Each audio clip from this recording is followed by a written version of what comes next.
Uma mulher simples entrou numa das maiores empresas do país, carregando apenas uma mochila, um crachá provisório e um segredo que mudaria a vida de todos ao redor.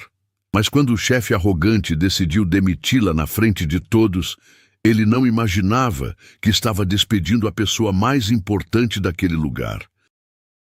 Tem dias que o destino entra por uma porta giratória sem fazer barulho. Ninguém percebe, ninguém olha. E é exatamente assim que ele quer.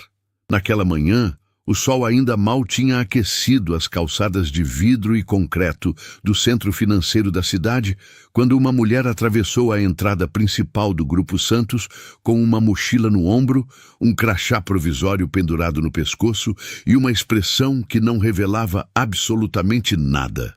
Ela não era a primeira a chegar. Também não era a última. Era apenas mais uma. Pelo menos era o que parecia. Seu nome era Adriana Antunes, e ninguém naquele prédio fazia a menor ideia do peso que aquele nome carregava. A recepcionista entregou a ela um formulário de integração sem tirar os olhos da tela do computador. Adriana preencheu tudo com letra firme e controlada, devolveu o papel com um sorriso educado e seguiu o corredor indicado sem fazer perguntas.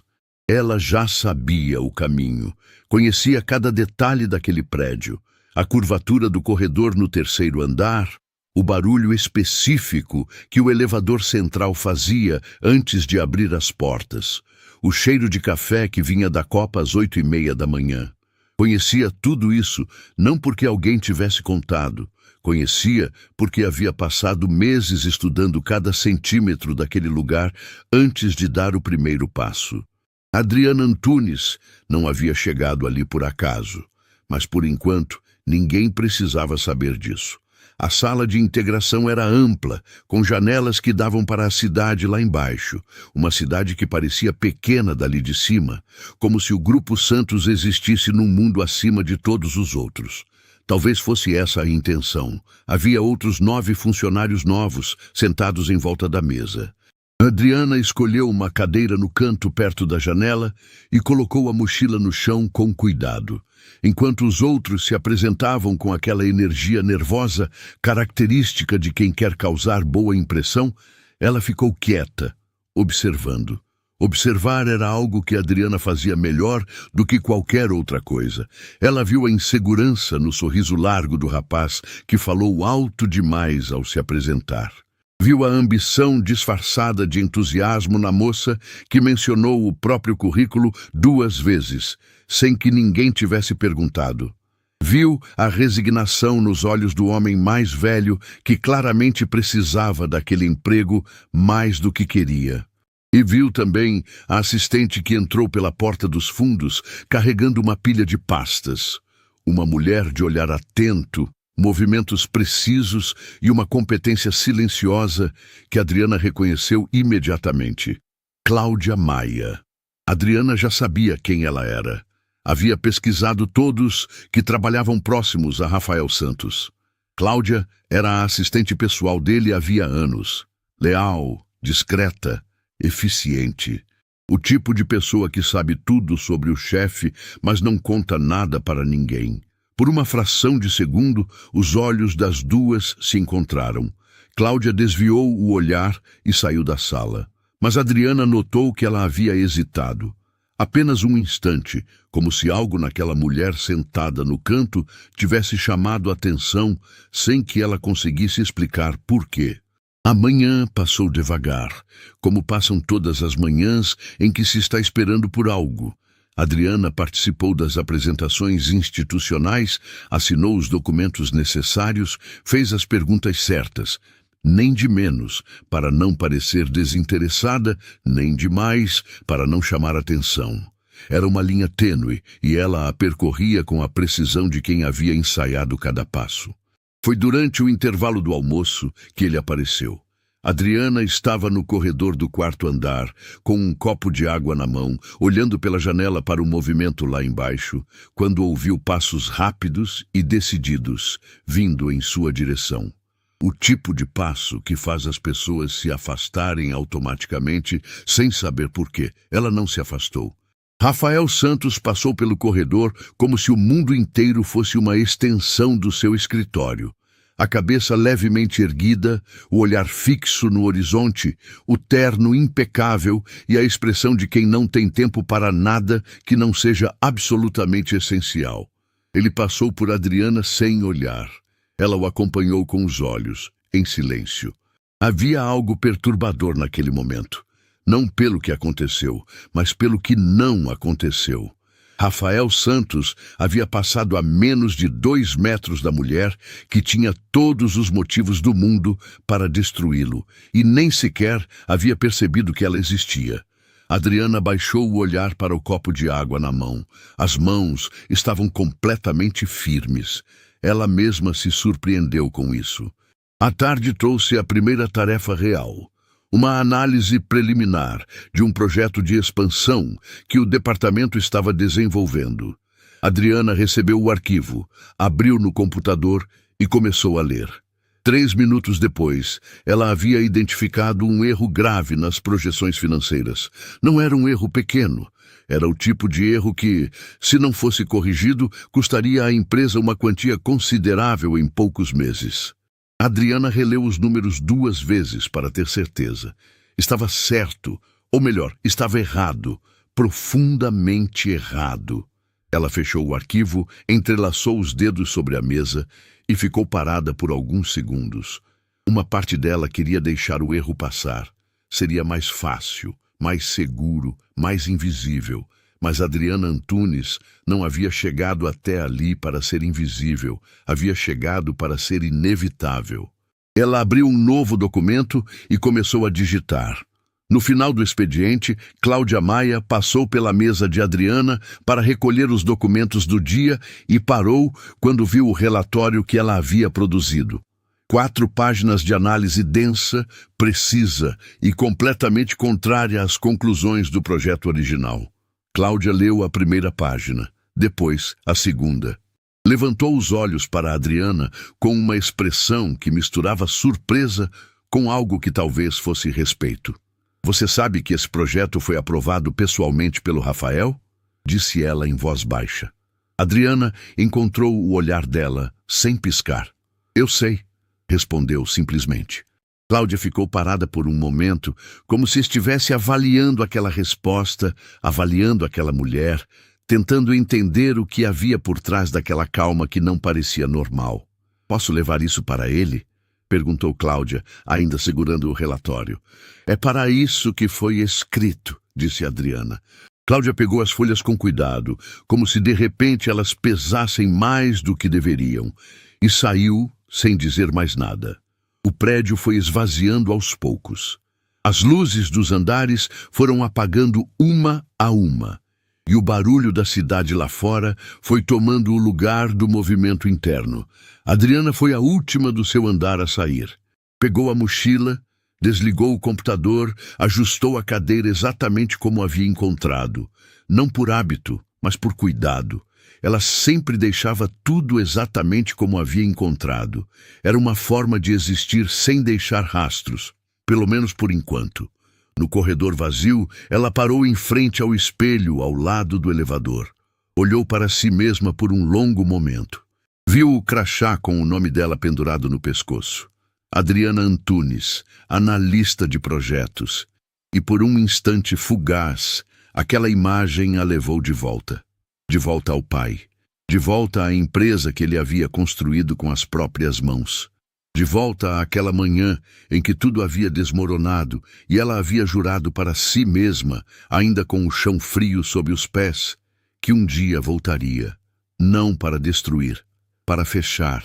Os olhos dela ficaram parados no espelho por mais 3 segundos.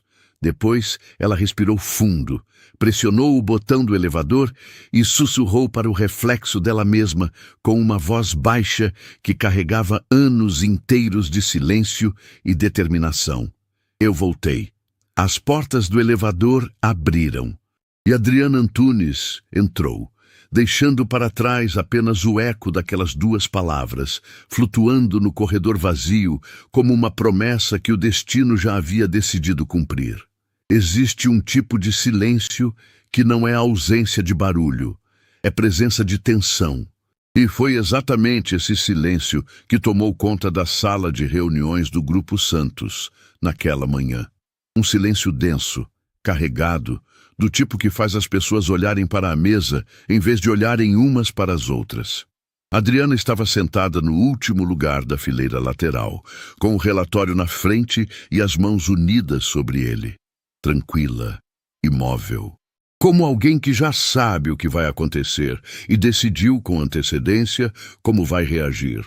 Do outro lado da mesa comprida, Rafael Santos entrou na sala como entrava em todos os lugares, como se o ambiente inteiro existisse para recebê-lo. Ele jogou a pasta sobre a mesa, afrouxou levemente o colarinho e varreu o rosto de cada pessoa presente com aquele olhar que havia aprendido a usar como ferramenta.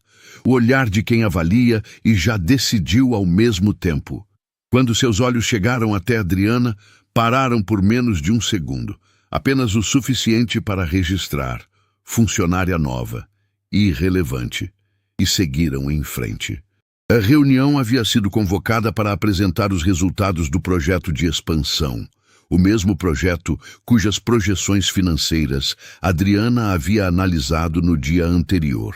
O mesmo projeto com o erro grave que ela havia documentado em 4 páginas e deixado com Cláudia antes de ir embora. Cláudia estava sentada ao lado de Rafael, com o bloco de anotações no colo e a expressão neutra de sempre. Mas Adriana notou, e somente ela notou, que a assistente havia colocado uma pasta específica sobre a mesa, levemente separada das outras. Uma pasta que Rafael ainda não havia aberto. O gerente de projetos começou a apresentação. Slides coloridos, números alinhados, linguagem corporativa. A sala ouvia com aquela atenção de fachada que as pessoas usam quando precisam parecer interessadas sem necessariamente estar. Adriana ouvia de verdade, e a cada slide que avançava, cada número que aparecia na tela, ela sentia o erro ficando maior. Não porque havia mudado, mas porque ficava mais evidente o quanto ninguém na sala havia se dado ao trabalho de enxergá-lo. Ou pior, alguém havia enxergado e decidido não falar. Foi quando o gerente chegou à slide de projeção financeira para os próximos meses que Adriana colocou a mão sobre a mesa e disse, com uma voz calma e direta, "Com licença, há um problema nessa projeção." O gerente parou. A sala inteira olhou para ela. Rafael Santos ergueu os olhos dos próprios papéis e fixou o olhar naquela mulher que havia interrompido sua reunião com a mesma naturalidade com que se pede para passar o sal. "Como você disse?" perguntou ele, com uma voz que não era uma pergunta, era um aviso. "A projeção do 3º trimestre está baseada numa taxa de ocupação que não considera o reajuste contratual previsto para o período", disse Adriana, sem elevar o tom, sem recuar 1 milímetro. "A margem real é aproximadamente 18% menor do que o que está sendo apresentado. Se o projeto avançar com esses números, a empresa vai absorver um prejuízo considerável antes do fim do ano." O silêncio que se seguiu foi de outro tipo. Não era mais o silêncio tenso de antes, era o silêncio de quando uma verdade inconveniente ocupa todo o espaço da sala e ninguém sabe bem o que fazer com ela. O gerente de projetos abriu a boca, fechou, olhou para os próprios slides, como se estivesse vendo pela primeira vez. José Vitor, sentado na ponta oposta da mesa, tamborilou os dedos uma vez sobre a superfície, e depois ficou absolutamente imóvel, os olhos fixos em Adriana com uma expressão que não era surpresa, era reconhecimento. Rafael Santos se levantou devagar. Havia uma linguagem no corpo dele que dispensava palavras.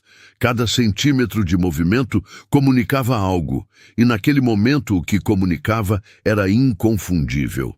Ele não estava apenas incomodado, estava com raiva. "Você tem um dia de empresa", disse ele com a voz baixa e cortante. "Um dia." E acha que pode entrar numa reunião e contradizer uma análise que a minha equipe levou semanas desenvolvendo? Não estou contradizendo a equipe, respondeu Adriana, no mesmo tom de antes. Estou apontando um erro específico nos dados. São coisas diferentes. Alguém na sala prendeu a respiração de forma audível. Rafael deu um passo em direção a ela. E sabe o que eu acho? Disse ele. E havia algo na voz agora que ia além da raiva corporativa. Havia algo pessoal, algo que vinha de um lugar fundo, onde o ego e o medo moram juntos. Acho que você não entende como as coisas funcionam aqui. Acho que você confundiu essa sala com um lugar onde qualquer pessoa pode chegar e achar que sabe mais do que todo mundo. Adriana não piscou. Um dos números estão no relatório que entreguei ontem, disse ela simplesmente. Qualquer pessoa pode verificar. Foi aí que Rafael Santos perdeu o fio que ainda segurava. Ele se adiantou, colocou a mão espalmada sobre a mesa, apontou o dedo diretamente para ela, exatamente como estava na foto que o mundo inteiro veria dias depois, e disse em voz alta, com cada palavra separada e carregada como uma sentença: Você está demitida. A sala congelou. Não era metáfora. As pessoas literalmente pararam. O gerente com a mão suspensa no ar, José Vitor com o copo a meio caminho da boca, Cláudia com a caneta parada sobre o bloco em branco. Todos olhavam para Adriana esperando o colapso, esperando as lágrimas, o tremor, o pedido desesperado por uma segunda chance. Não veio nada disso. Adriana Antunes olhou para o dedo apontado na sua direção. Depois, levantou os olhos para o rosto de Rafael Santos com uma calma que não era indiferença. Era algo muito mais profundo do que isso. Era a calma de quem já perdeu tudo uma vez e sabe, com absoluta certeza, que nunca mais nada vai doer tanto quanto aquilo.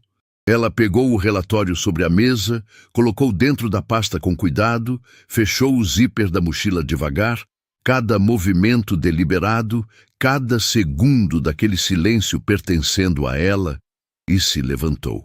Olhou para Rafael uma última vez e disse, com uma voz baixa que chegou a cada canto daquela sala sem precisar de volume: Tudo bem, Rafael, você vai entender depois. Depois virou as costas, atravessou a sala inteira sob o olhar paralisado de todos e saiu pela porta sem pressa, sem lágrimas, sem drama. Apenas saiu. O corredor estava vazio. Adriana caminhou até o elevador, pressionou o botão e esperou. Quando as portas abriram, ela entrou, virou-se para a frente e deixou as portas fecharem. Só então, sozinha, sem nenhum olhar sobre ela, ela fechou os olhos por 3 segundos. Não de dor, de concentração. Ela sabia que aquele momento havia sido o gatilho, o ponto sem retorno. A partir dali, as peças começariam a se mover sozinhas, algumas por vontade dela, outras por força do próprio peso da verdade. Estava pronta para as duas coisas. De volta à sala de reuniões, o silêncio durou mais do que Rafael esperava. As pessoas continuavam olhando para a porta por onde Adriana havia saído, como se ainda esperassem que ela voltasse. Rafael varreu a sala com o olhar, esperando encontrar concordância, validação, o assentimento de sempre. Encontrou olhos desviados. A reunião continua, disse ele mais alto do que precisava. Ninguém respondeu imediatamente. Foi Cláudia quem se mexeu primeiro. Ela abriu a pasta que havia separado no início da reunião, a pasta com o relatório de Adriana, e a empurrou discretamente na direção de Rafael, sem dizer uma palavra. Ele olhou para ela. Ela sustentou o olhar sem piscar. Rafael abriu a pasta. Leu a primeira linha, depois a segunda. Depois parou. Ninguém na sala viu a expressão que cruzou o rosto dele naquele momento, porque ele abaixou a cabeça rápido demais. Mas Cláudia viu e guardou.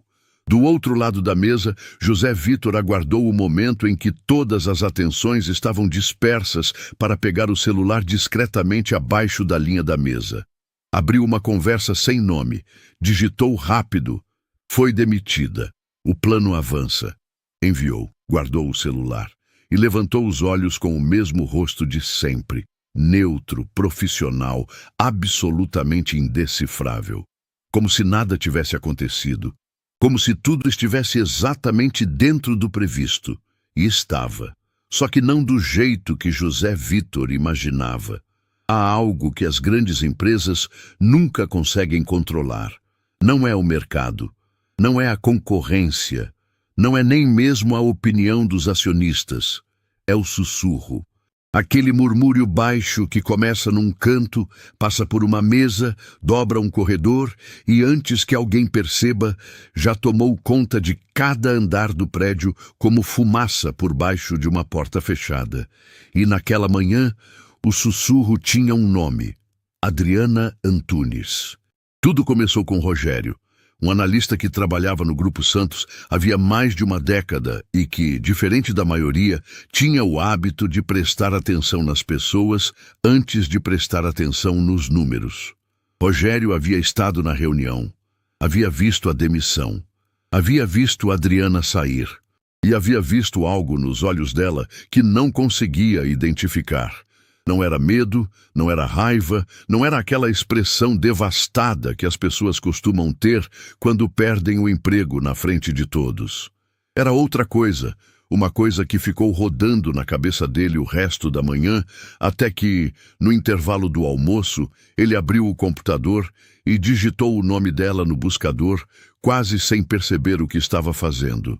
Adriana Antunes. Os primeiros resultados eram genéricos, perfis profissionais, referências esparsas, nada extraordinário.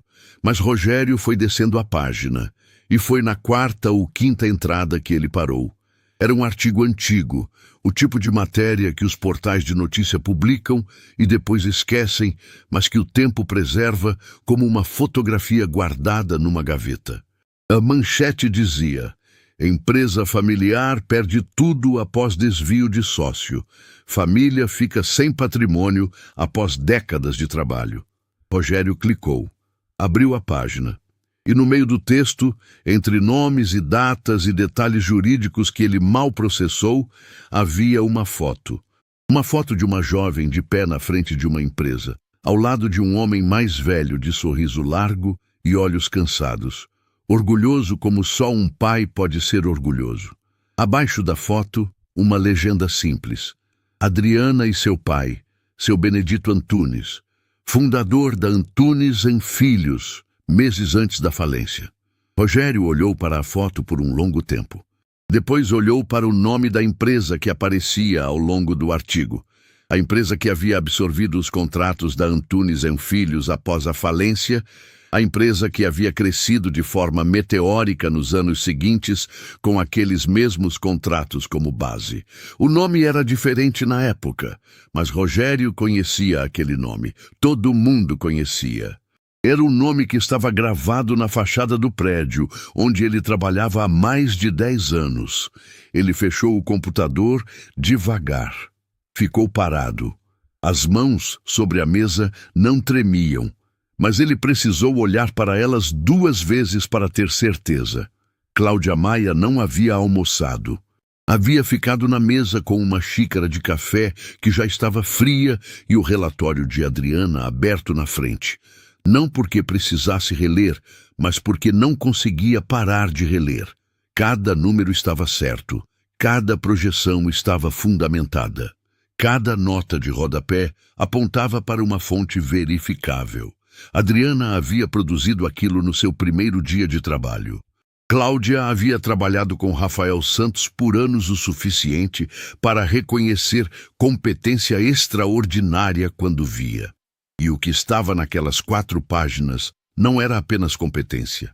Era o tipo de visão analítica que a maioria dos diretores do Grupo Santos não teria conseguido produzir nem em uma semana. Quem era aquela mulher? Cláudia abriu o sistema interno de recursos humanos e puxou o cadastro de Adriana. Currículo enxuto, referências sólidas mas discretas, formação impecável. Nada que explicasse a calma daqueles olhos, nada que explicasse aquela frase: "Você vai entender depois", dita para o CEO na frente de todos, com a serenidade de quem já conhece o final da história. Ela fechou o sistema, abriu o buscador, digitou Adriana Antunes. Na sala dele, Rafael Santos estava ao telefone, mas não estava ouvindo o que a pessoa do outro lado dizia. Estava olhando para o relatório. Havia relido 3 vezes, e as 3 vezes os números haviam dito a mesma coisa. A mesma coisa que Adriana havia dito na reunião, com a mesma precisão, sem margem para contestação. Ela estava certa. O projeto tinha um erro grave, um erro que a equipe havia deixado passar. Um erro que ele havia deixado passar ao aprovar o projeto sem uma revisão mais detalhada. Rafael fechou a pasta com mais força do que pretendia. Não era o erro que o incomodava. Erros aconteciam, podiam ser corrigidos. O que o incomodava era outra coisa. Algo que ele não conseguia nomear direito e que por isso mesmo era ainda mais irritante. Era a forma como ela havia saído, sem súplica, sem lágrimas, sem aquela expressão de derrota que as pessoas carregam quando o mundo desaba sobre elas. Só aquela frase: "Você vai entender depois." O telefone na mesa tocou. Rafael olhou para a tela. Conselho de Administração. Deixou tocar uma vez, 2. Atendeu na terceira. Rafael. A voz do outro lado era a de Dr. Armando, presidente do conselho. Um homem de 70 anos que havia visto empresas nascerem e morrerem e que escolhia cada palavra como quem escolhe onde pisar em terreno instável. Precisamos conversar. Sobre o projeto de expansão, disse Rafael, assumindo o controle da conversa antes que o outro pudesse. Já estou ciente do problema nas projeções. Vamos corrigir até o fim da semana. Houve uma pausa. Não é sobre o projeto, disse Dr. Armando. Rafael ficou quieto. É sobre a funcionária que você dispensou esta manhã, continuou o presidente com aquela voz calma que era mais intimidadora do que qualquer grito. Precisamos conversar sobre quem ela é hoje. Antes que você tome qualquer outra decisão. A linha ficou muda por 3 segundos. Quem ela é? Repetiu Rafael, e havia algo diferente na voz dele agora. Uma fissura pequena, quase imperceptível. Ela é uma analista que trabalhava aqui há um dia. A resposta de Dr. Armando veio devagar, pesada, como algo que havia sido guardado por tempo demais. Rafael, você sabe com quem você mexeu? Do outro lado da cidade, numa redação pequena, mas movimentada, Aline Góes estava com os fones de ouvido no pescoço e 3 janelas abertas no computador quando a notificação chegou. Um e-mail. Remetente desconhecido. Sem assunto. Aline abriu com o ceticismo automático de quem recebe dezenas de mensagens anônimas por semana e aprendeu a distinguir as que valem da maioria que não vale nada. O e-mail tinha apenas um anexo e 3 palavras no corpo da mensagem. As 3 palavras eram: procure Adriana Antunes. O anexo era um artigo antigo. Aline abriu, leu, chegou à foto. Ficou parada por um momento, não porque não entendesse o que estava vendo, mas porque entendia perfeitamente e precisava de alguns segundos para processar o tamanho do que aquilo significava. Ela tirou os fones de ouvido, fechou as outras janelas, abriu um documento novo e começou a digitar. De volta ao Grupo Santos, o fim do expediente chegou com uma atmosfera diferente. As pessoas saíam mais devagar do que o normal, conversando em grupos pequenos, trocando olhares, carregando aquela energia elétrica que antecede algo grande sem que ninguém saiba ainda o que. Rogério saiu sem falar com ninguém, com o artigo ainda na cabeça. Cláudia saiu por último, como sempre, mas pela primeira vez em anos, saiu sem saber o que fazer com o que havia descoberto. E José Vitor saiu sorrindo. Com o passo tranquilo de quem acredita estar no lado certo do tabuleiro, ele atravessou o saguão, cumprimentou o segurança com um aceno de cabeça e entrou no carro. Só então tirou o celular do bolso. Havia uma resposta para a mensagem que havia enviado pela manhã. 3 palavras apenas. Perfeito, próxima fase. José Vitor digitou uma resposta rápida, encostou a cabeça no banco e fechou os olhos com a satisfação de quem acha que controlou o dia. Não sabia, não podia saber, que naquela mesma hora, a 3 quilômetros dali, Adriana Antunes estava sentada à mesa da pequena sala do Instituto Raízes Vivas, com uma xícara de chá na mão e um dossiê aberto na frente. Um dossiê com o nome de José Vitor na capa. E com muito mais dentro do que ele jamais imaginou que alguém pudesse saber. O sussurro havia começado. E sussurros, quando carregam a verdade, não ficam sussurros por muito tempo. Existem verdades que o mundo guarda em silêncio por anos. Não porque ninguém saiba, mas porque ninguém ainda teve coragem ou motivo suficiente para falar. Naquela manhã, o silêncio acabou. Henrique Dias era o tipo de advogado que as pessoas procuram quando todos os outros já disseram que não há mais nada a fazer. 40 e poucos anos, escritório discreto no 12º andar de um prédio sem glamour, reputação construída não em vitórias barulhentas, mas em verdades que ele guardava com o mesmo cuidado com que outros guardam dinheiro. Ele conhecia a Adriana havia muitos anos. Havia sido ele quem a ajudou a reconstituir os documentos da Antunes & Filhos depois da falência. Havia sido ele quem passou madrugadas vasculhando registros contábeis, contratos redirecionados e assinaturas falsificadas, tentando provar o que Adriana já sabia e o que o sistema havia se recusado a reconhecer na época. Naquela manhã, quando o telefone tocou e ele viu o nome dela na tela, atendeu antes do segundo toque. Já vi as notícias, disse ele, sem esperar ela falar. Ainda não são notícias, respondeu Adriana do outro lado. Mas vão ser, em breve. Houve uma pausa curta. Aline Goes ligou para mim ontem à noite, disse Henrique, com a voz de quem está escolhendo as palavras com cuidado. Ela sabe, Adriana. Não tudo, mas o suficiente para querer saber o resto. Eu sei, disse ela. Deixa ela vir. Aline Goes chegou ao escritório de Henrique com um caderno, um gravador pequeno e aquela expressão específica dos jornalistas que farejaram algo grande. Uma mistura de urgência e controle, como alguém segurando uma chama com as mãos sem deixar queimar. Henrique a recebeu sozinho. Serviu café. Fechou a porta. Vou ser direta, disse Aline abrindo o caderno. O e-mail anônimo que recebi ontem linka Adriana Antunes a Antunes & Filhos e a Antunes & Filhos a uma falência que aconteceu anos atrás após um desvio de contratos por parte de um sócio. Ela pausou. O Grupo Santos foi fundado logo depois desse episódio, com os mesmos contratos, com os mesmos investidores, com a mesma estrutura operacional que a Antunes & Filhos havia construído. Henrique não respondeu imediatamente. Aline continuou. O que eu preciso saber é o seguinte: Rafael Santos foi o sócio? O silêncio de Henrique durou exatamente 4 segundos. Rafael Santos não era sócio formal da Antunes & Filhos, disse ele com precisão cirúrgica. Era funcionário de confiança da família, pessoa de dentro.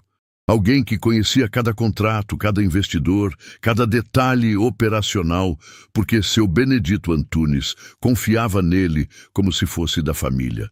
Aline parou de escrever. E foi exatamente essa confiança, continuou Henrique, a voz ficando mais grave, que ele usou para redirecionar os contratos, convencer os investidores a migrarem para uma nova estrutura empresarial registrada no nome dele e deixar a Antunes & Filhos sem base para continuar operando. A falência veio em menos de 6 meses. Aline ficou parada por um momento. Isso é verificável? Perguntou ela, baixinho.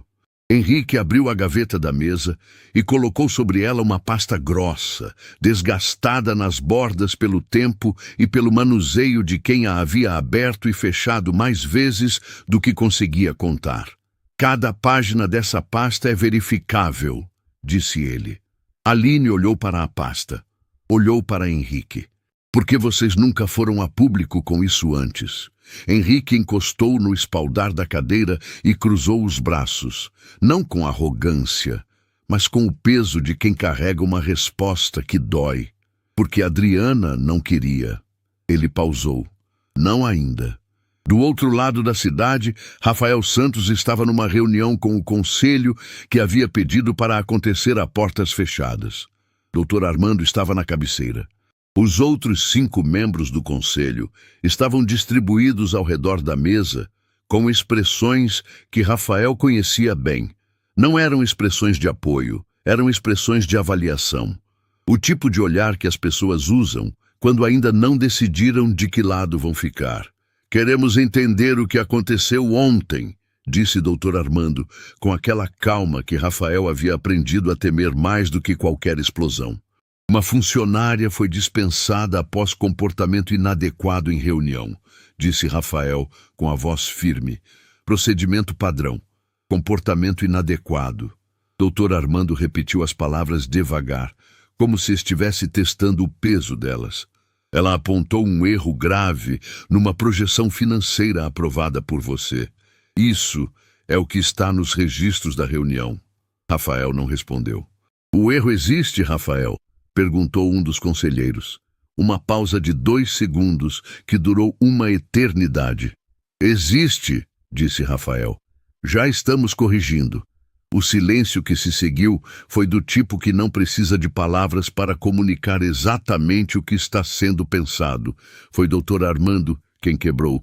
Rafael, disse ele, colocando as mãos sobre a mesa com uma delicadeza que contrastava com o que veio a seguir. Adriana Antunes é filha de Benedito Antunes. Rafael não se mexeu.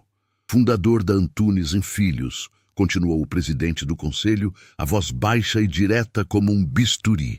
A empresa que antecedeu estruturalmente o Grupo Santos. A empresa cuja falência você acompanhou de perto. Muito de perto. O ar da sala mudou. Não foi uma mudança visível. Nenhuma janela abriu, nenhuma luz apagou. Mas todos na sala sentiram. Era aquela mudança de pressão que acontece quando uma verdade grande demais finalmente ocupa o espaço que sempre foi dela. E há mais, disse Dr. Armando, abrindo uma pasta à sua frente. Adriana Antunes é, há alguns anos, a fundadora e principal investidora do Instituto Raízes Vivas. Uma organização que, como vocês devem saber, tem entre seus parceiros estratégicos 3 dos nossos maiores clientes institucionais. Um dos conselheiros fechou os olhos brevemente. Ela também detém, por herança direta e reestruturação jurídica feita nos últimos anos, participação sobre ativos que têm sobreposição com contratos originais do Grupo Santos. Rafael estava imóvel. Dr. Armando o olhou por um longo momento antes de falar a última parte. Você não demitiu uma analista, Rafael. A voz não tinha julgamento. Tinha algo pior. Tinha certeza. Você humilhou publicamente a mulher que tem mais razões do que qualquer pessoa nessa sala para estar aqui. E fez isso na frente de 12 funcionários, 3 dos quais já conversaram com pessoas de fora da empresa sobre o que viram. Cláudia não estava na reunião do conselho. Estava no corredor do andar de baixo, com o celular na mão e uma mensagem pela metade no campo de texto. Uma mensagem para a Adriana que ela havia começado a escrever 3 vezes e apagado as 3. Não sabia o que dizer. Não sabia se tinha o direito de dizer qualquer coisa. Mas sabia, com aquela certeza que não precisa de prova porque vive no estômago, que havia algo que precisava ser feito e que, se não fosse ela a fazer, talvez ninguém fizesse. Ela apagou a mensagem pela 4ª vez e ligou. O telefone chamou 1 vez, 2. Adriana atendeu. Eu sei quem você é, disse Cláudia sem preâmbulo, com a voz levemente partida, mas firme. E eu preciso que você saiba que o que aconteceu ontem não foi justo. Eu estava lá. Eu vi.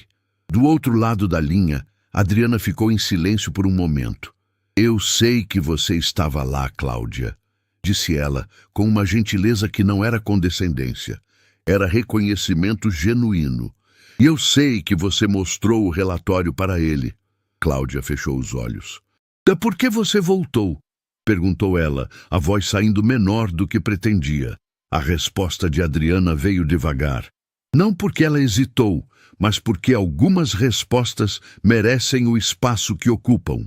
Porque meu pai passou a vida inteira construindo algo honesto, disse Adriana, e merece que alguém, pelo menos uma vez, olhe para o que foi feito e diga em voz alta: isso estava errado.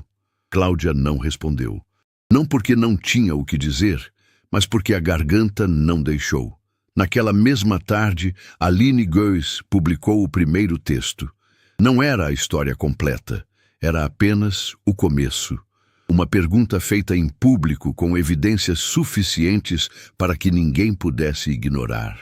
O título era simples, direto e absolutamente devastador. Em menos de 2 horas, o nome Rafael Santos estava em toda parte. E o nome Adriana Antunes começava, finalmente, a ocupar o espaço que sempre foi dele. Mas o que ninguém sabia ainda, nem Aline, nem Cláudia, nem o Conselho, nem Rafael, era que a história que estava vindo à tona era apenas a metade visível. A outra metade estava guardada num dossiê que Adriana ainda não havia aberto para ninguém. E quando abrisse, mudaria tudo. De novo. Nos dias que se seguiram à publicação do texto de Aline Goes, o mundo de Rafael Santos não desabou de uma vez. Desabou aos poucos, e isso foi muito pior. Primeiro foram os e-mails. Aqueles e-mails corporativos escritos com linguagem cuidadosa e distância calculada que as pessoas usam quando querem cancelar algo sem parecer que estão cancelando. Precisamos reagendar. Estamos revisando nossas parcerias estratégicas. Vamos retomar o contato em breve. Nenhum deles dizia o que realmente queria dizer. Todos diziam exatamente isso. Rafael ficou parado na mesa do escritório com a tela cheia de notificações e aquela sensação específica de quem construiu algo alto demais. E só agora, olhando para baixo, percebe a distância do chão. Cláudia entrou com uma lista de ligações não retornadas. 6 parceiros, 2 fornecedores estratégicos e um nome que fez Rafael fechar os olhos por 3 segundos quando ela leu em voz alta. Era o maior cliente do Grupo Santos. Eles pediram uma reunião de emergência para amanhã, disse Cláudia, com a voz neutra de quem está entregando uma notícia ruim com o máximo de profissionalismo possível. Rafael não respondeu. Rafael, disse ela mais baixo desta vez, você precisa se posicionar. Se você não falar primeiro, a narrativa vai ser construída sem você. Ele olhou para ela com uma expressão que Cláudia nunca havia visto naquele rosto em todos os anos que trabalhou ao lado dele. Não era raiva, não era arrogância, era algo que se parecia perigosamente com desamparo. Do outro lado da cidade, numa sala de reuniões pequena e sem janelas no subsolo de um escritório comercial, José Vitor estava sentado na frente de um homem que Adriana conhecia pelo nome, mas nunca havia encontrado pessoalmente. O homem se chamava Silvano e era exatamente o tipo de pessoa que não aparece em nenhum registro público, não tem cargo oficial em nenhuma empresa, mas cujo nome aparece nas margens de negócios que não deveriam existir. O timing foi perfeito, disse Silvano com a voz pausada de quem nunca tem pressa porque sempre acha que controla o tempo. Com Santos enfraquecido e o conselho instável, a aquisição pode acontecer em semanas, não meses. José Vitor concordou com a cabeça. O conselho já está dividido, disse ele. 2 membros estão dispostos a votar pela reestruturação forçada se Rafael não se recuperar até o fim do mês. Com os contratos sendo suspensos e a imprensa em cima, ele não vai se recuperar. Silvano sorriu. Um sorriso pequeno, sem calor. E a mulher? Perguntou ele. Adriana Antunes. José Vitor fez um gesto vago com a mão. Ela foi demitida. Já cumpriu o papel que precisava cumprir. O silêncio que veio depois durou apenas 1 segundo. Mas foi um segundo incômodo. Silvano olhou para José Vitor com uma expressão que não era mais o sorriso de antes. Você tem certeza? Disse ele devagar. De que ela cumpriu o papel que você acha que ela cumpriu? José Vitor abriu a boca. Fechou. Pela primeira vez, desde que aquele plano havia começado, sentiu algo frio se instalar no estômago. Rogério não havia dormido bem nos últimos dias. Havia passado as noites revendo o que havia encontrado, relendo o artigo, olhando para a foto de Adriana ao lado do pai e lutando com a mesma questão que não saía da cabeça. O que fazer com o que sabia? Havia sido ele quem enviou o e-mail para Aline Goes. Não por heroísmo, não por senso de justiça grandiosa, mas porque havia uma coisa que Rogério sabia, com toda a simplicidade de quem viveu a vida sem grandes dramas, que era errado ficar quieto quando se sabe de algo errado. O pai dele havia ensinado isso. Um homem simples que havia trabalhado a vida inteira com as mãos e que repetia sempre, desde que Rogério era criança: filho, a gente não precisa ser herói. A gente só precisa não ser covarde. Rogério havia enviado o e-mail e agora vivia com o coração na boca esperando as consequências, que até agora não haviam chegado na forma que ele temia, mas que ele sabia que viriam de alguma forma. O que ele não esperava era que naquela tarde, ao sair do prédio, encontraria a Adriana Antunes parada na calçada do outro lado da rua. Ela não estava esperando por ele, ou pelo menos não parecia. Estava com o celular na mão e uma expressão concentrada, e só levantou os olhos quando ele já estava perto o suficiente para que desviar fosse mais estranho do que parar. Os dois ficaram se olhando por um segundo. Foi você, disse Adriana. Não era uma pergunta. Rogério não negou. Meu pai me ensinou que ficar quieto quando se sabe de algo errado é uma forma de participar do erro, disse ele, com a voz levemente rouca.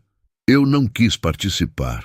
Adriana olhou para ele por um momento longo, com aquele olhar que avaliava sem julgar, que pesava sem pressionar. Como se chamava seu pai? Perguntou ela.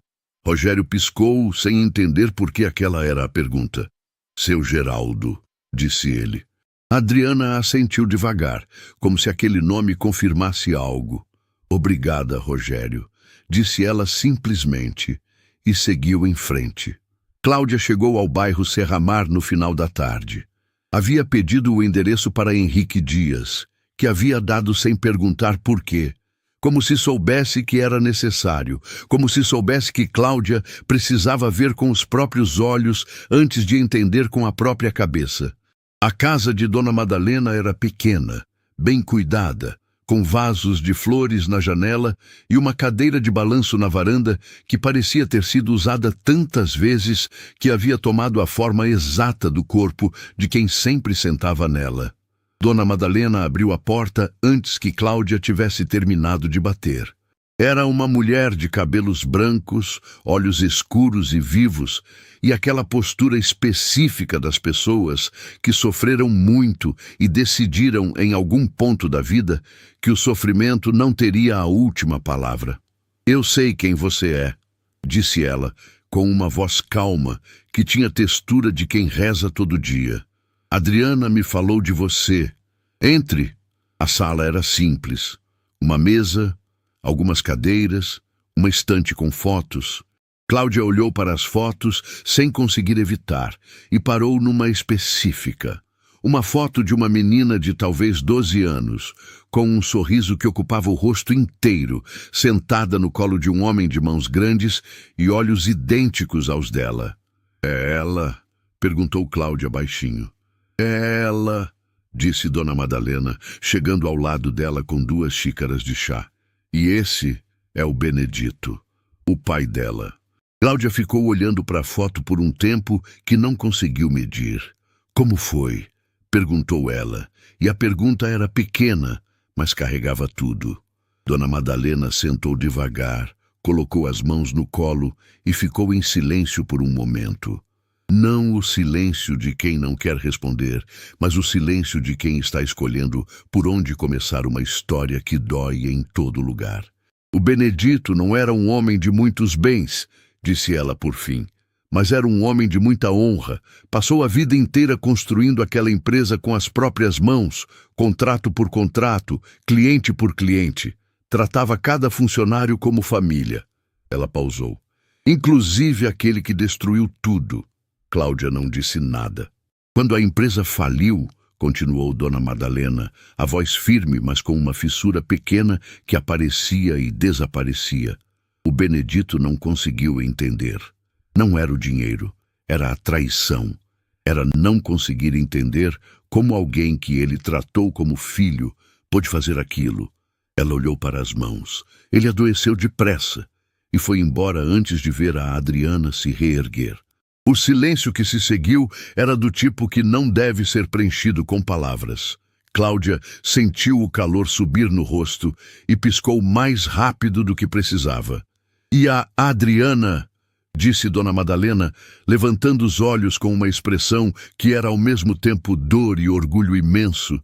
Ficou sozinha, sem nada, com uma mãe doente e uma promessa que havia feito para o pai no último dia que ele estava consciente. "Não, que promessa?", perguntou Cláudia com a voz saindo menor do que pretendia. Dona Madalena olhou para ela com aqueles olhos escuros e vivos. Que ela não deixaria o nome do pai morrer em vão. Cláudia fechou os olhos. Dona Madalena alcançou a mão dela por cima da mesa e segurou com firmeza. "Minha filha não voltou para se vingar", disse ela, com uma certeza absoluta que não precisava de volume para preencher a sala inteira. Ela voltou para fechar uma ferida que quase a matou, e para provar que o Benedito construiu, a honra, o trabalho, a decência, vale mais do que qualquer império erguido em cima da dor dos outros. Cláudia saiu da casa de Dona Madalena quando já estava escuro. Ficou parada na calçada por um momento, com o ar frio da noite no rosto, processando tudo o que havia ouvido. Tirou o celular do bolso. Abriu a conversa com Rafael Santos. Ficou olhando para o campo de texto por um longo tempo. Depois guardou o celular sem digitar nada. Havia coisas que precisavam ser ditas pessoalmente. Naquela mesma noite, do outro lado da cidade, José Vitor abriu o laptop e começou a mover arquivos. Discretamente, metodicamente, como alguém que sente o chão tremer e decide, antes que tudo desabe, garantir que pelo menos ele estará de pé. O que ele não sabia era que cada movimento que fazia estava sendo registrado. Havia muito tempo. Existe uma dor que não grita, não aparece no rosto, não vaza nas conversas, não pede licença para entrar num ambiente e mudar o ar de tudo ao redor. Ela simplesmente mora. Se instala fundo, abaixo de tudo, abaixo da competência, abaixo da determinação, abaixo da calma que as pessoas admiram de longe sem entender de onde vem. E fica lá, quieta, como uma raiz que sustenta uma árvore que o mundo vê apenas pela copa. Adriana Antunes carregava essa dor havia anos. E naquela noite, sentada à mesa do Instituto Raízes Vivas, com uma xícara de chá que havia esfriado sem que ela percebesse, ela finalmente deixou essa dor ter nome. Henrique Dias chegou às 8 da noite com uma pasta debaixo do braço e a expressão de quem sabe que a conversa que está prestes a ter não vai ser fácil, mas que precisa acontecer. Ele havia sido mais do que advogado de Adriana ao longo de todos esses anos. Havia sido testemunha. Havia visto de perto o que aquela história havia custado, página por página, ano por ano, em silêncio quase absoluto. Sentou à mesa, colocou a pasta de lado e esperou. Adriana ficou olhando para a xícara por um momento. "Você sabe que quando eu tinha 12 anos", começou ela, com uma voz baixa e uniforme, como quem narra algo que já revisitou tantas vezes que as bordas afiadas já ficaram lisas. "O meu pai me levou para conhecer a empresa num sábado de manhã?" Henrique não respondeu. Sabia que não era a hora de falar. Não tinha ninguém lá, só a gente dois. Ela pausou. Ele abriu cada sala, me mostrou cada detalhe, explicou o que cada setor fazia. E no final parou no meio do corredor. Olhou para mim com aquele sorriso dele, aquele sorriso que ele tinha quando estava orgulhoso, mas tentava não mostrar, e disse: "Um dia isso vai ser seu, e você vai fazer melhor do que eu." A sala ficou quieta. "Eu tinha 12 anos", repetiu ela. E naquele momento, Achei que aquilo era para sempre. A história de Benedito Antunes era a história de muitos homens que constroem coisas grandes com recursos pequenos, movidos não pelo capital, mas pela teimosia honesta de quem acredita que trabalho sério produz resultado sério. A Antunes Filhos havia começado pequena, um contrato, depois 2, depois 10. Benedito não fazia propaganda, não negociava por vaidade. Entregava o que prometia, no prazo que prometia, pelo preço que combinava. E foi essa consistência silenciosa que, ao longo dos anos, construiu uma reputação sólida, o suficiente para atrair contratos maiores, investidores mais relevantes e um crescimento que a família ainda estava aprendendo a administrar quando tudo desmoronou.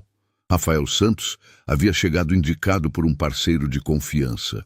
Jovem, articulado, com um conhecimento técnico que impressionava e uma capacidade de se relacionar que encantava. Benedito o contratou, abriu as portas, apresentou os clientes, compartilhou as estratégias, tratou aquele rapaz com a mesma generosidade que tratava os próprios filhos, porque era assim que Benedito Antunes funcionava. Para ele, confiança não era algo que se provava antes de dar. Era algo que se oferecia primeiro, como um ato de fé. Foi exatamente essa fé que Rafael usou contra ele. Durante meses, enquanto sorria nas reuniões, enquanto jantava na casa da família, enquanto Adriana o via como alguém próximo, Rafael havia trabalhado nas sombras, reuniões paralelas com os investidores, conversas privadas com os clientes maiores, documentos assinados em nome da empresa, redirecionados para uma nova estrutura jurídica registrada discretamente no nome dele. Quando Benedito percebeu, já era tarde. Os contratos haviam migrado. Os investidores haviam seguido. A Antunes Filhos acordou uma manhã sem base operacional para continuar existindo. Como um corpo que descobre, de repente, que o coração foi retirado enquanto dormia. Meu pai tentou reagir, disse Adriana, as mãos agora abertas sobre a mesa, como se precisasse de espaço para carregar o que estava falando. Foi ao escritório de Rafael, pediu explicação, pediu que ele desfizesse o que havia feito. Henrique, que havia estado presente naquela época através dos registros e relatos, ficou quieto. Rafael disse que tudo havia sido feito dentro da lei. A voz de Adriana não tinha raiva, tinha algo mais pesado do que raiva. E tecnicamente era verdade. Ele era inteligente demais para deixar algo flagrantemente ilegal. Tudo estava nas margens, nas zonas cinzas onde a lei existe, mas a justiça some. Ela pegou a xícara fria, olhou para ela e colocou de volta. Meu pai voltou para casa naquele dia diferente. Ela pausou. Não era a perda financeira. Era a perda de algo que ele não conseguia nomear. A perda de acreditar que as pessoas são, no fundo, o que parecem ser. Henrique fechou os olhos brevemente. Ele adoeceu rápido, continuou ela. Mais rápido do que qualquer médico conseguia explicar. Como se o corpo tivesse decidido acompanhar o que a alma já havia sentido. Uma pausa longa. Em menos de um ano ele foi embora. A sala ficou em silêncio absoluto. Apenas o barulho distante da rua lá fora. A cidade seguindo seu ritmo indiferente, como sempre faz, independente de qualquer coisa. Eu estava com ele, disse Adriana, mais baixo agora. No último dia em que ele estava consciente, ele pegou minha mão e disse que tinha uma coisa que precisava me pedir. Ela respirou fundo. Pediu que eu não deixasse o nome dele morrer em vão. Não por vingança. Ele foi muito claro nisso. Disse que vingança era um peso que destrói quem carrega mais do que quem recebe. Pediu que eu provasse que o que ele havia construído, a forma como ele havia vivido, a honra, a decência, o trabalho honesto, valia mais do que qualquer coisa erguida por caminhos tortos. Henrique abriu os olhos, olhou para ela. E você passou todos esses anos fazendo exatamente isso, disse ele. Não era uma pergunta. Adriana assentiu. O Instituto Raízes Vivas Havia nascido 2 anos depois da morte de Benedito. Com o pouco que restou, não em dinheiro, que não havia muito, mas em reputação, em relações que resistiram à tempestade e em uma determinação que não tinha precedente, Adriana havia começado a reconstruir. Não reconstruiu a Antunes Filhos. Essa decisão havia sido consciente e definitiva. Ela construiu algo diferente, algo maior, num sentido que não se mede em contratos ou faturamento. O Instituto havia começado como um espaço pequeno de capacitação profissional para jovens do bairro Serramar. O mesmo bairro onde Adriana havia crescido, onde Dona Madalena havia perdido a casa e reconstruído a vida num cômodo alugado com a ajuda de vizinhos que não tinham muito, mas deram o que tinham. Com o tempo, o Instituto cresceu. Não porque Adriana havia buscado holofotes, havia feito o oposto, mantendo o perfil mais baixo possível enquanto o trabalho falava por si. Parcerias foram chegando, recursos foram aumentando.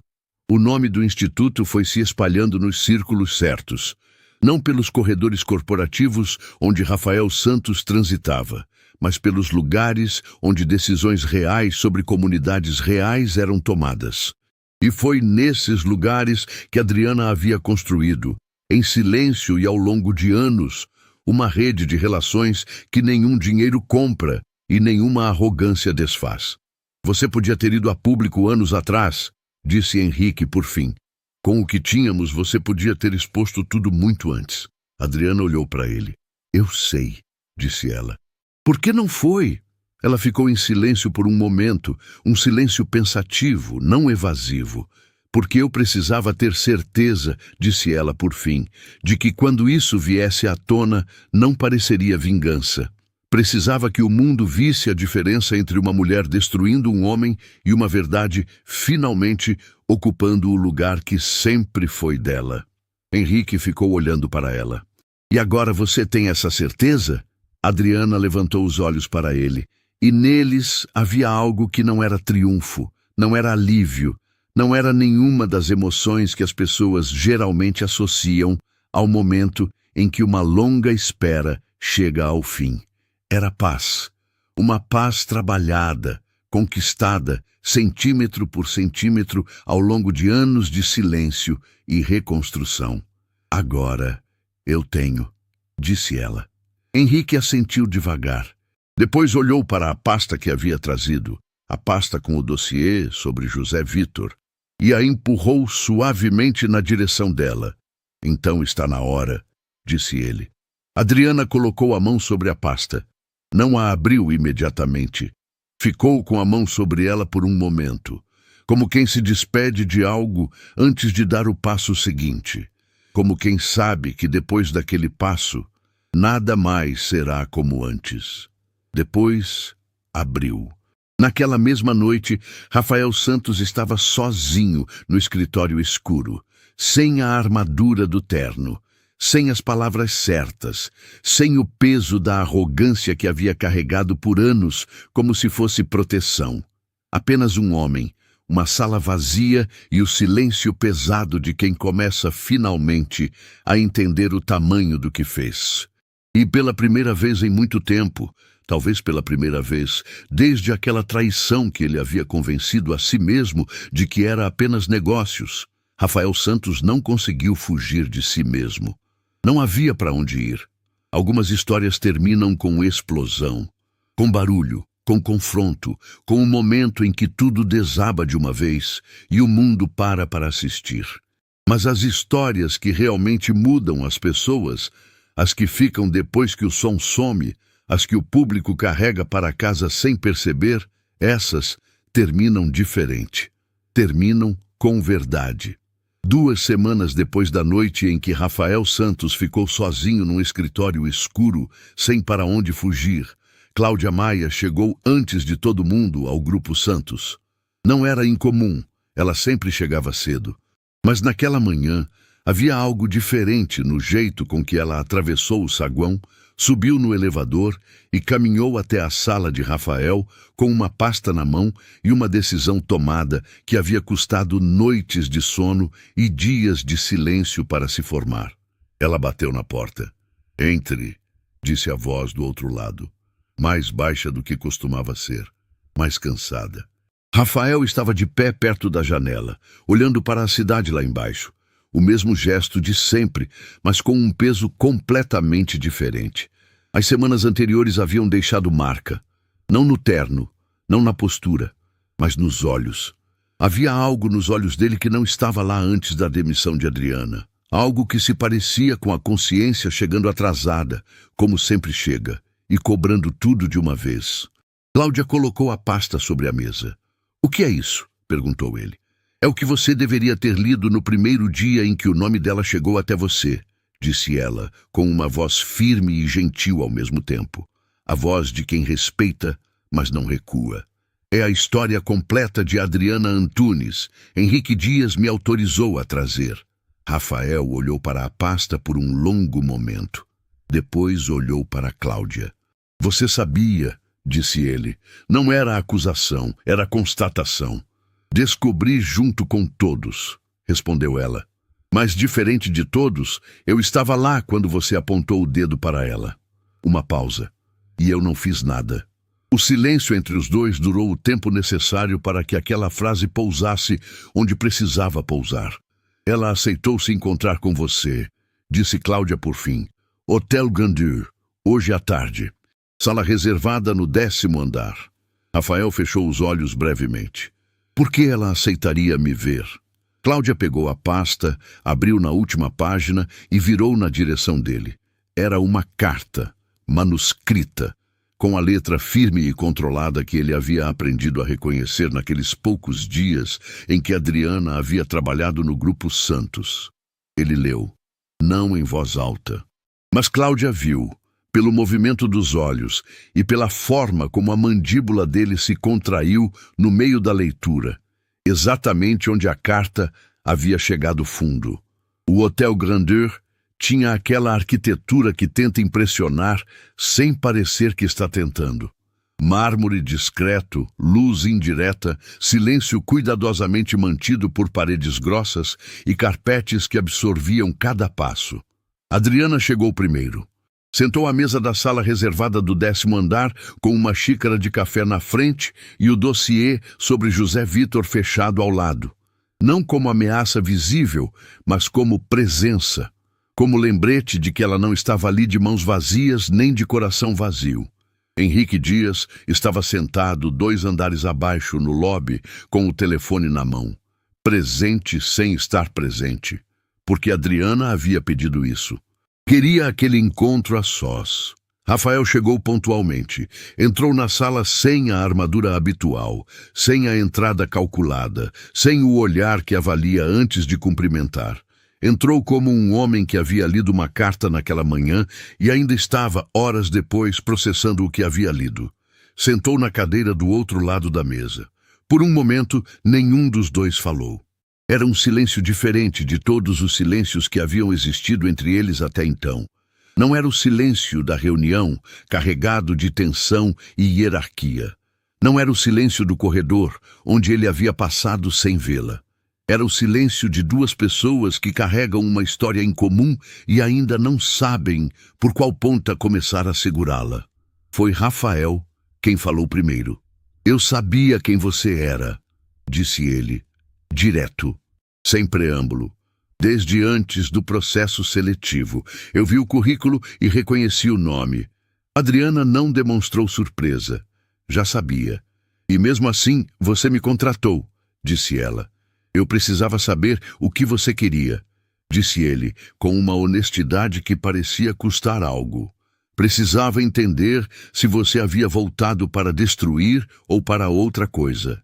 "E o que você concluiu?" Rafael olhou para ela por um longo momento. "Que eu não merecia nenhuma das 2 coisas que você poderia fazer", disse ele. "Nem a destruição, nem a misericórdia." Adriana ficou em silêncio. "O que eu fiz com a sua família?", continuou ele, a voz saindo mais baixa agora, sem o polimento corporativo, sem a distância segura. "Não foi negócio. Eu me convenci durante anos de que era. Que era estratégia, que era mercado, que era o que precisava ser feito." Ele parou.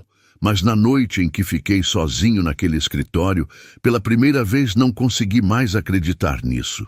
O que mudou? Perguntou Adriana. Você, disse ele simplesmente. A forma como você saiu daquela sala. A frase que você disse. Ele pausou. Você vai entender depois. Eu fiquei com isso por dias. E quando entendi, quando li tudo, quando Cláudia me mostrou a pasta esta manhã, o que eu entendi não foi sobre negócios, foi sobre o seu pai. A sala ficou quieta. Eu conheci o Benedito, disse Rafael, e pela primeira vez havia algo na voz dele que não era calculado, não era construído, era genuíno e doloroso. Era um homem que não existia mais no mundo onde eu aprendi a operar. E eu usei exatamente isso contra ele. Adriana olhou para ele por um longo tempo. Não havia raiva nos olhos dela. Havia algo mais complexo.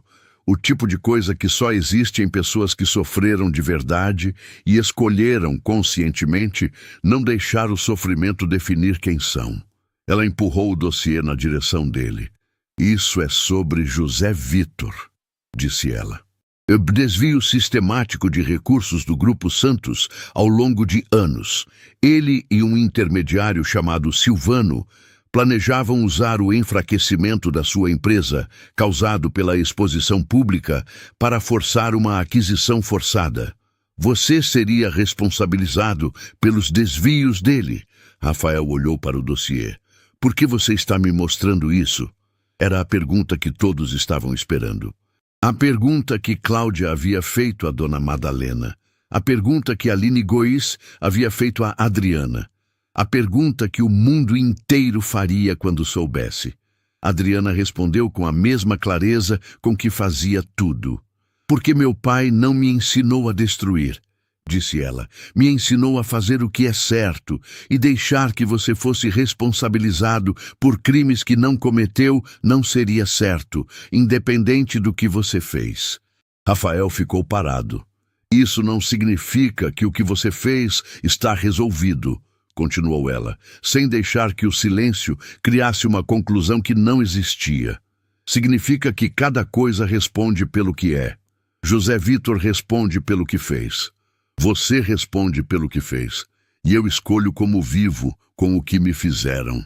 Nas semanas seguintes, os arcos foram se fechando com a precisão silenciosa das coisas que precisavam acontecer.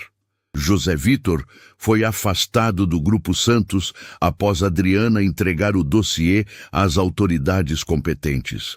Silvano, cujo nome finalmente ganhou visibilidade pública através de uma reportagem de Aline Gois, a mais completa que ela havia escrito em toda a carreira, respondeu legalmente pelas articulações que havia passado anos construindo nas sombras.